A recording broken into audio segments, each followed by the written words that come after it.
नमस्कार दोस्तों, आप सभी का हमारे YouTube चैनल पे स्वागत है। दोस्तों आज ये वीडियो को पूरा शुरू से अंत तक देखिएगा, बहुत ही अच्छी अच्छी चीज़ें बताने वाले हैं। और जैसा कि आप लोग थंबनेल देख रहे होंगे कि 2014 और 2016 वाले जो जेन्युइन कैंडिडेट्स हैं उनके लिए बहुत ही अच्छा खुशखबरी है। और 2016 वाले जो स्टूडेंट्स हैं जो इलीगली जो फॉर्म भरे हुए हैं, जिनको फॉर्म नहीं भरना था, उनके लिए थोड़ी सी जो है गड़बड़ सूचना है। और दूसरा है कि ये एक बीपीएससी का कल रिज़ल्ट आया था असिस्टेंट इंजीनियर का, उसी के आधार पे हम ये वीडियो बना रहे हैं। तो आप लोग इस वीडियो को शुरू से अंत तक देखिएगा और जहां सपोर्ट करने का सवाल आएगा, सपोर्ट की उम्मीद है आप लोगों से बस, और आप ही के लिए ये वीडियो बना रहे हैं। ठीक है दोस्तों, तो देखिए आगे जो हम आप लोगों को क्या क्या बताने वाले हैं। जैसे देखिए कल जो है एक रिज़ल्ट दिया था बिहार लोक सेवा आयोग। बिहार लोक सेवा आयोग का एक रिज़ल्ट आया था असिस्टेंट इंजीनियर का। तो उसमें क्या हुआ था आपको सबसे पहले मैं कुछ पढ़ करके सुनाता हूँ, फिर आगे जो है एक एक चीज़ इसके बारे में बताऊँगा। विज्ञापन संख्या 2/2017 के अंतर्गत सहायक अभियंता असैनिक प्रतियोगिता परीक्षा के अंतर्गत मुख्य लिखित परीक्षा में सफल एवं साक्षात्कार हेतु आमंत्रित कुल 3107 उम्मीदवारों का साक्षात्कार दिनांक 22/2/2021 से 19/4/2021 तक एवं 25/6/2021 से 27/6/2021 तक की अवधि में संपन्न हुआ है। इन 3107 उम्मीदवारों में से 97 उम्मीदवार साक्षात्कार में अनुपस्थित रहे। मतलब 3107 उम्मीदवारों में से आपको 97 उम्मीदवार जो हैं कैंडिडेट्स जो हैं अनुपस्थित हो गए इंटरव्यू में से। आगे देखिए, कुल 10 उम्मीदवारों को विज्ञापन की निर्धारित अंतिम तिथि तक वांछित शैक्षणिक योग्यता प्राप्त नहीं होने के कारण आलोक में साक्षात्कार में शामिल नहीं कराया गया एवं आयोग द्वारा उनकी उम्मीदवारी रद्द कर दी गई। यानी कि 10 उम्मीदवारों को उम्मीदवारी रद्द कर दिया गया और उनको इंटरव्यू में भी नहीं बुलाया गया है। पता है क्यों नहीं बुलाया गया? क्योंकि उनका जो अंतिम तिथि जो था विज्ञापन का, उस अंतिम तिथि तक वे लोग जो है अपना जो शैक्षणिक योग्यता है, उनका क्वालिफ़िकेशन है, वो पूरा नहीं कर रहे थे, जिस कारण से वे लोगों को छांट दिया गया 10 लोगों को। अब आगे देखिए, आगे जो आपके बिहार एसएससी स्टूडेंट्स के लिए जो ज़रूरी चीज़ है वो सब चीज़ के बारे में बताएंगे। साक्षात्कार में उपस्थित उम्मीदवारों द्वारा साक्षात्कार के दिन प्रस्तुत किए गए बीई बीटेक यानी कि बीएड बीटेक डिग्री विषय एवं संस्थान जहां बीई बीटेक डिग्री प्राप्त है के संबंध में तकनीकी विशेषज्ञों की समिति द्वारा दिए गए प्रतिवेदन के आलोक में कुछ उम्मीदवारों की बीई बीटेक डिग्री के विषय में कुछ उम्मीदवारों के संस्थान जहां बीई बीटेक डिग्री प्राप्त है को अमान्य किया गया। अब जैसे देखिए, कुछ उम्मीदवारों को जो डिग्री जहां से लिए हुए हैं जिस संस्था से, उस संस्था वो अगर इनवैलिड संस्था है, वो डिग्री मान्य डिग्री का उसके कॉलेज का एफिलिएशन नहीं है कहीं भी, तो वैसे लड़का जहां से किए हुए होंगे उनके डिग्री को भी जो है रद्द किया गया। मतलब उनकी उम्मीदवारी को भी रद्द किया गया है यहाँ बीपीएससी के द्वारा। ठीक है दोस्तों, आगे देखिए, आगे और कैसे कैसे ये बाहर किया है सभी को, उसी के आधार पे हम आपको बता रहे हैं। तदालोक में कुछ 8 उम्मीदवार जिनको सबका रोल नंबर भी दिया हुआ है, जो जिन कैंडिडेट्स को बाहर किया गया है कि बीएड बीटेक उत्तीर्णता के संस्थान को अमान्य किए जाने के कारण उनकी उम्मीदवारी रद्द की गई है। कुल 12 उम्मीदवार के बीई बीटेक डिग्री विषय को इस विज्ञापन हेतु अमान्य किए जाने के कारण आयोग द्वारा उनकी उम्मीदवारी रद्द की गई। आपको बता चुके हैं कि बीएड का जो डिग्री था वो अमान्य घोषित किया गया, जिसके कारण से उनको एग्ज़ाम से निष्कासित उनकी उम्मीदवारी को ही रद्द कर दिया गया।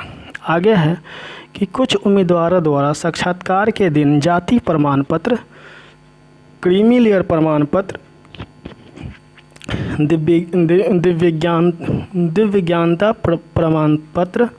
दिव्यांग प्रमाण पत्र, स्वतंत्रता सेनानी के पोता पोती नाती नतनी होने के संबंधी जो प्रमाण पत्र प्रस्तुत किए गए हैं उनका सत्यापन नहीं कराया गया था।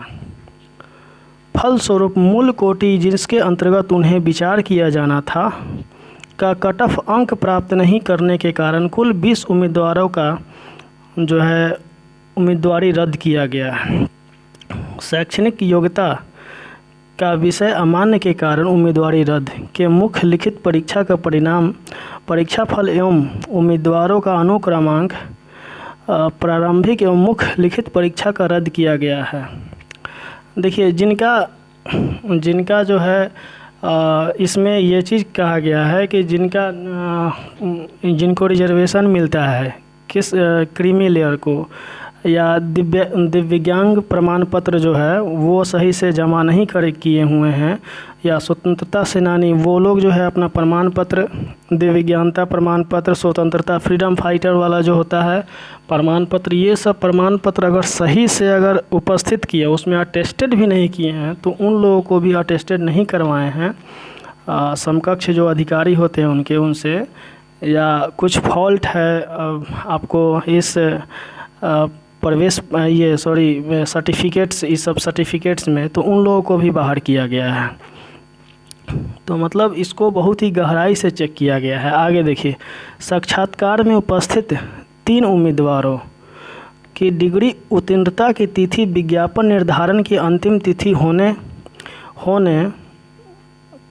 मतलब विज्ञापन की अंतिम तिथि होने की बाद की है, जो वो पास किए हैं। कुछ लड़का जो है बिहार एसएससी में भी जो कैंडिडेट्स ऐसे हैं, जैसे ये फॉर्म आपको 2014 का है, और कुछ लड़के जो है 2015 में भी इंटर किए होंगे, और इंटर करने के बाद उसका उम्र जो है 2016 में 18 साल पूरा गया, तो वे लोग भी फॉर्म भर दिए होंगे। तो हम जिसका उम्र 2016 में भी 18 साल पूरा रहा होगा, उस समय भी इंटर किया होगा, वो भी लड़का उस टाइम में फॉर्म भर दिया होगा, तो उनके लिए तो भाई खतरे की घंटी है। वे लोग, हमको तो लगता है कि उम्मीदवारी रद्द कराने से अच्छा है कि वे लोग काउंसलिंग में ही ना जाए, या पहले से ही स्किप कर दे तो ज़्यादा बेहतर रहेगा। नहीं तो फिर हो सकता है कि अभी आयोग जो है उस पर क्रिमिनल ऑफेंस का जो है मामला ना दर्ज कर दे कहीं। खैर ये तो आयोग का मामला है, आगे का क्या आयोग क्या करेगा सो आगे का मामला है, लेकिन ये बहुत ही ऑफेंसिव मामला है। इस चीज़ को आप लोग समझ करके चलिए। जो एक चीज़ हम आपको यहाँ पे ये बताना चाहेंगे कि जो भी उम्मीदवार जो उस टाइम में 2014 के पहले इंटर पास किए हुए हैं, उनके लिए बिहार एसएससी वैकेंसी जो है बहुत ही अभी मतलब उनके लिए सही है। लेकिन जो 2014 या 2014 के बाद पास किए हुए हैं, 2014 के पास, तो उसके लिए जो है ये मामला गड़बड़ है। यहाँ से इसी के आधार पे हम बीपीएससी के आधार पे बिहार पे बोल रहे हैं। आगे देखिए और क्या होना है इसमें। साक्षात्कार में उपस्थित, विज्ञापन की निर्धारित अंतिम तिथि की बाद के होने की 3 उम्मीदवारों का डिग्री विश्वविद्यालय से निर्गत न होकर संस्थान से होने तक का अनुक्रमण साक्षात्कार के दिन डिग्री उत्तीर्णता का प्रमाण पत्र मूल से प्रस्तुत कर सत्यापन नहीं कराने के आलोक में 7 उम्मीदवारों की उम्मीदवारी रद्द कर दी गई है। अब इसमें ये भी है कि जो लोग जो है पहले से सर्टिफिकेट निकाले और उसका मतलब सत्यापन नहीं करवा के लाए हैं, या कुछ उसमें मिसमैच है, या तो उनको भी जो है बाहर किया गया। शेष 2952 उम्मीदवारों को मुख्य लिखित परीक्षा तथा साक्षात्कार में प्राप्त अंकों के योग के आधार पर संयुक्त मेधा सूची तैयार की गई है। संयुक्त मेधा सूची में 2 या 2 अधिक उम्मीदवारों की कुल प्राप्तांक समान होने की स्थिति में मुख्य परीक्षा में अधिक अंक प्राप्त करने वाले उम्मीदवार तथा मुख्य लिखित प्राप्तांक की समान होने लिखित का प्राप्तांक भी समान होने की अवस्था में जन्म तिथि के अनुसार उम्र वाले उम्मीदवार को मेधा सूची में में ऊपर रखा गया। जैसे देखिए, जिसका अगर नंबर बराबर है, किसी का 2 लड़के का नंबर बराबर है, 100 नंबर मेंस के एग्ज़ाम है, ठीक है। अब इसमें से सोचा जाएगा किसको चुनना है, तो उसके सबसे पहले उसमें ये देखा जाएगा कि पीटी में किसका ज़्यादा नंबर है। अगर पीटी में जिसका ज़्यादा नंबर है उसको पहले लिया जाएगा। अगर हो सकता है इस रीजन में भी कि पीटी में भी अगर वो दोनों का मार्क्स अगर बराबर है, तब जिसका डेट ऑफ बर्थ चेक किया जाएगा। डेट ऑफ बर्थ जिसका उम्र जिसका ज़्यादा होगा वो दोनों में उसी कैंडिडेट्स को लिया जाएगा, ये चीज़ है। अब देखिए आगे, उल्लेखनीय है कि विज्ञापन संख्या 2017 के अंतर्गत कुल 7 विभागों से प्राप्त रिक्तियों के आलोक में साक्षात्कार में सम्मिलित होने वाले उम्मीदवारों से 7 विभागों के लिए अधिमान्यता की मांग की गई थी। विज्ञापन संख्या 2017 के साथ प्रकाशित विज्ञापन 3/2017 अंतर्गत सहायक अभियंता यांत्रिक के पदों पर नियुक्ति के अंतर्गत 4 विभागों से रिक्तियां प्राप्त थी, परंतु उम्मीदवारों से विभागों के सभी अधिमान्यता की मांग नहीं की गई थी। तदालोक में विज्ञापन संख्या 2/2017 सहायक अभियंता असैनिक के पदों पर नियुक्ति के अंतर्गत तैयार अंतिम परीक्षा फल के आधार पर चयनित उम्मीदवारों की सूची बिना विभाग आवंटित किए ही पथ निर्माण विभाग को भेजे जाने का निर्णय लिया गया है। तदनुसार तैयार की गई संयुक्त क्रमिक मेधा सूची में मेधा क्रमानुसार अंतिम रूप से सफल कुल 1240 उम्मीदवारों आरक्षित 1 की 719 रिक्तियों के विरुद्ध 702 उम्मीदवार सहित 3 गुणागुण 8 क्षैतिज आरक्षण के आधार पर सफल अनुसूचित जाति की पिछड़ा वर्ग, सब का जो है अलग अलग जो है आपको जो भी दिया गया है रिजल्ट उसके बारे में बताया गया है। तो मेन रूप से हम ये आप लोगों को कहना चाहेंगे कि जो बीपीएससी का जो अभी रिज़ल्ट आया है, बीपीएससी का जो रिज़ल्ट आया है असिस्टेंट इंजीनियर का, इसमें आप लोग ध्यान देने वाली बात ये है कि इसमें एक एक बारीकी चीज़ का जो है ध्यान रखा गया है डॉक्यूमेंट वेरिफिकेशन में, डीवी में, काउंसलिंग में। तो अब यहाँ पे अब बात आती है, हम बात करेंगे 2016 वाले के लिए।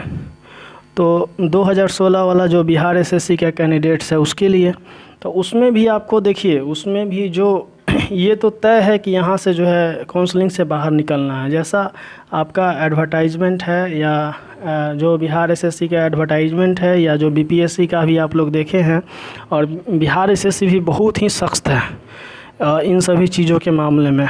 तो देखिए आपको बीपीएससी के आधार पे हम पूरा चीज़ आज जो है बताए हैं कि उसमें देखिए क्या क्या कैसे कैसे लड़कों को जो है बाहर किया गया है। मतलब जो है आपको डॉक्यूमेंट वेरिफिकेशन का एक एक चीज़ बारीकी से चेक किया गया है।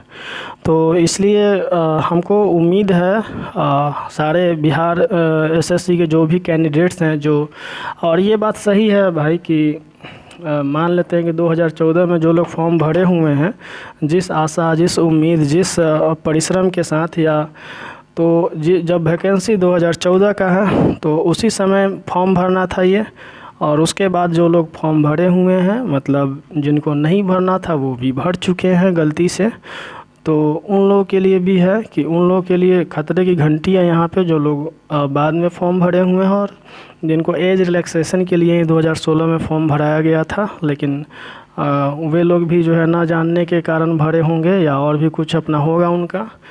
तो उन लोगों के लिए भी यही हम सलाह देंगे 2016 वाले जो कैंडिडेट्स हैं, जो कि आप लोग भाई आगे जो है तैयारी करते रहें, क्योंकि बहुत ही डगर आगे का जो है मुश्किल है। जो अभी आप बीपीएससी का देखे हैं, जितना सारा रिज़ल्ट आया है उसमें इतना बारीकी से डॉक्यूमेंट वेरिफिकेशन हुआ है, तो यहाँ से जो है पार पाना हमको थोड़ा सा मुश्किल लग रहा है। और हम आप लोगों से यही उम्मीद भी करेंगे कि आप लोग शांति से मतलब जो भी है अपने तरीके से जो है देख ले सब कुछ, क्योंकि इसमें 2016 वाले जैसे इसमें बहुत सारे ऐसे भी कैंडिडेट्स होंगे कि जो इंटर जो पास किए होंगे 2014 के बाद किए होंगे, और उनका एज 2016 में जाके 18 साल पूरा हुआ। तो ये सीधा लिखा हुआ है कि अगर 2014 का वैकेंसी है और 14 में ही अगर आप इंटर, अगर उसके पहले का अगर जब का डेट दिया हुआ है वैकेंसी के, जब ये वैकेंसी नोटिफिकेशन निकला था उस डेट के उस डेट पे अगर आपका डिग्री है तब तो सही है, लेकिन उसके बाद का अगर आपके पास डिग्री है तो आपको वहाँ से उम्मीदवारी ही रद्द कर दिया जाएगा। और बिहार एसएससी का तो ऐसा है कि आपको एफआईआर भी कर देता है। देखे होंगे अभी जो ड्राइवर चालक ये सब का जो हुआ है उसमें लड़कियों के ऊपर एफआईआर कर दिया गया था, और जो ये आपको हवाई अड्डा जो थाना है उसमें हमको लगता है कि बहुत सारा दिन उन लोगों को जो है रखा भी गया था।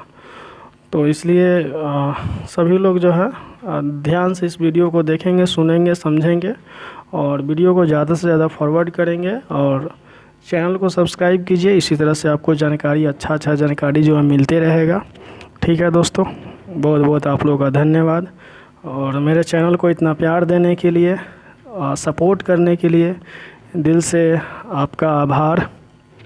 Thank you.